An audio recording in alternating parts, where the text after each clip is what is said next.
Opération rachat pour le Biarritz Olympique après sa défaite à Massy, qualifiée de non-match de l'aveu même des Biarros. Il s'agit pour eux de prendre des points pour ne pas s'enliser dans la deuxième partie de tableau, dans un stade Aguilera qui joue les prolongations d'Halloween. Sous les yeux de Mathieu Clarkin, les Basques obtiennent la première munition à la 7e minute de jeu sur une pénalité suite à un plaquage au Provençal. Pas de problème pour Maxime Lucu, très légèrement décalé sur la gauche, qui ouvre la marque 3-0.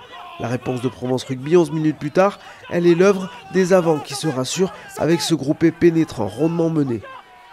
La cocotte noire est dans l'avancée et les Biarros sont obligés d'effondrer pour ne pas se faire emporter dans l'embut. Pénalité, une formalité pour le meilleur réalisateur du Pro D2 Florent Massip qui égalise à 3 partout. Pas grand chose de plus à signaler dans cette première période qui se termine sur le score de 9-6. Pas d'essai donc mais un travail de sape, Biarros qui commence à porter ses fruits au retour des vestiaires.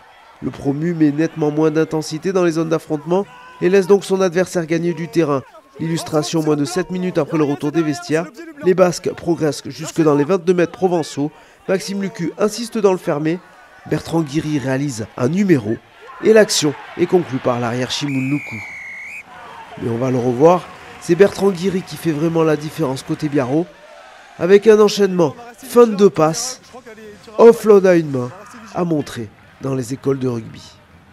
L'essai n'est pas transformé, mais l'écart est fait, 14-6, puis 17-6 suite à une nouvelle pénalité de Maxime Lucu. Provence Rugby est à la peine et va encore souffrir à l'heure de jeu.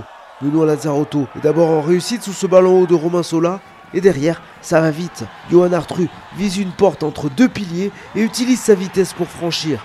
Fixation, passe pour Shimoun Lucu, mais bon retour de Romain Sola, ce qui donne une petite bouffée d'air à Provence. Pierre Juste est d'ailleurs prêt d'obtenir quelque chose au contest. Monsieur Gagné laisse le jeu se poursuivre. Maxime Lucu fait mine d'éjecter à gauche, repart à droite. La passe au pied pour Bertrand Guiry qui dévie pour Théoda Chary. Deuxième essai Biarros dans ce match. Et cette fois, l'écart est significatif.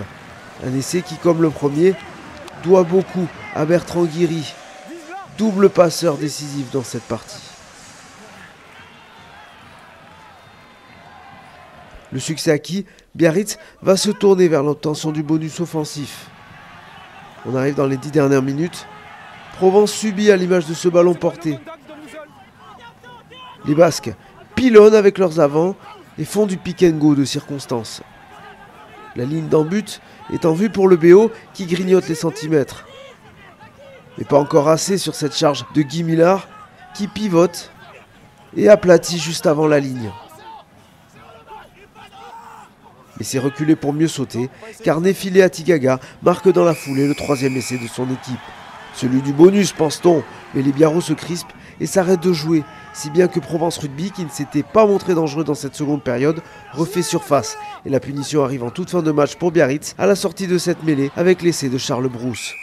Sous le regard dépité de Jack Isaac, le BO perd son bonus offensif.